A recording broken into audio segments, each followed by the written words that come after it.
Hello friends, అందరు బాగున్నారా? నేనైతే చాలా బాగున్నాను. మీరు కూడా బాగుండాలని కోరుకుంటున్నాను. ఈరోజైతే తెలంగాణ స్టైల్ గోరుచిక్కుడు కర్రీ చేస్తున్నాను. గోకరకాయ అంటారు. రాయలసీమ ఆంధ్రాలో వాళ్ళైతే మట్టికాయలు అని అంటారు. ఒక్కొక్క సైడ్ ఒక్కో పేరుతో పిలుస్తారు. మేమైతే గోకరకాయ అంటాము. ఇప్పుడు ఆ కర్రీ ప్రిపేర్ చేసుకోవడం కోసం గోరుచిక్కుడిని ఉడకబెట్టి పక్కకు పెట్టుకోవాలి. ఒక ప్యాన్ పెట్టుకొని అందులో 2 టేబుల్ స్పూన్స్ ఆయిల్ వేసుకొని కట్ చేసి పెట్టుకున్న పోపు దినుసులు, కట్ చేసి పెట్టుకున్న ఉల్లిపాయలు, కరివేపాకు, కొంచెం పసుపు వేసుకొని అన్నీ ఇలా కలిసే విధంగా మంచిగా కలుపుకోవాలి. అవి కొంచెం మగ్గాక కొంచెం అల్లం వెల్లుల్లి పేస్ట్ వేసుకొని అది పచ్చివాసన పోయిందాక వీడియోలో చూపిస్తున్నట్టు ఒక 2 మినిట్స్ ఉడకని పచ్చివాసన పోయిందాక కలుపుకొని ఇందాక మనం ఉడకబెట్టి పక్కకు పెట్టుకున్న గోరుచిక్కుడును కూడా వేసుకోవాలి. గోరుచిక్కుడు వేసుకొని అందులో కొంచెం అవి మగ్గడానికి సాల్ట్ వేస్తేనే కదండి కొంచెం మగ్గుతుంది. మగ్గడానికి కొంచెం సాల్ట్ కూడా వేసుకొని ఇలా మంచిగా మొత్తం మిక్స్ అయ్యేటట్టు సాల్ట్ ముక్కలకు పట్టే విధంగా కలుపుకొని క్యాప్ పెట్టేసుకొని కాసేపు మగ్గనివ్వాలి. పచ్చికారం అని చెప్పాను కదా, కొందరు టమాటో వేసుకుంటారు. నేనైతే పచ్చికారంతో చేస్తాను ఎక్కువ. మన క్వాంటిటీ తగ్గట్టు పచ్చిమిరపకాయలు తీసుకోవాలి.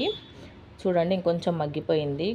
మూత తీసి ఒక 2 మినిట్స్ తర్వాత అవి మనం మిక్స్ చేసి పెట్టుకున్న పచ్చికారము ఇందులో వేసి కలుపుకోవాలండి. కలుపుకొని కాసేపు మగ్గనివ్వాలి. చూడండి పచ్చికారం అంతా ఇట్లా పీసెస్కి మంచిగా పట్టేసింది. మళ్ళీ ఒకసారి అంతా కలుపుకోవాలి. నేనైతే ఇందులో పాలు పోసుకుంటాను. మీ ఆంధ్ర స్టైల్ ఎలా చేస్తారో తెలియదు కానీ మేమైతే పాలు పోసుకొని చేసుకుంటాం. నేను ఈ గ్లాస్ క్వాంటిటీ అయితే తీసుకొని ఆ గ్లాస్ క్వాంటిటీ పాలు పోసుకుంటున్నాను. పాలు పోసుకొని మళ్ళీ అవంతా కలిసే విధంగా కలుపుకొని అదే గ్లాస్తో హాఫ్ గ్లాస్ కూడా కాదు, కొంచెము వాటర్ యాడ్ చేసుకోవాలి. మరి మొత్తం పాలు అయితే చిక్కగా అయిపోతుంది కదా. యాడ్ చేసుకొని మూత పెట్టుకొని ఇంకాసేపు ఉడకనివ్వాలి. చూడండి మంచిగా దగ్గరికి పడిపోయింది. ఇప్పుడు ఇందులో కొంచెం ధనియా పౌడర్ హాఫ్ టేబుల్ స్పూన్ కొబ్బరి పౌడర్. నేను అన్ని కర్రీస్లో కొబ్బరి పొడి వేస్తానండి టేస్ట్ కోసం. టేస్ట్ అరోమా చాలా బాగుంటుంది, అందుకే వేస్తాను. ప్రతి ఒక్క ఫ్రైలో కర్రీస్లో కంపల్సరీ కొబ్బరి పొడి వాడతాను. ఇలా 2 వేసి కలుపుకున్నాక క్యాప్ పెట్టుకొని లాస్ట్లో కొత్తిమీరతో సర్వ్ చేసుకుంటే మన తెలంగాణ స్టైల్ గోరుచిక్కుడు పచ్చికారం కర్రీ రెడీ.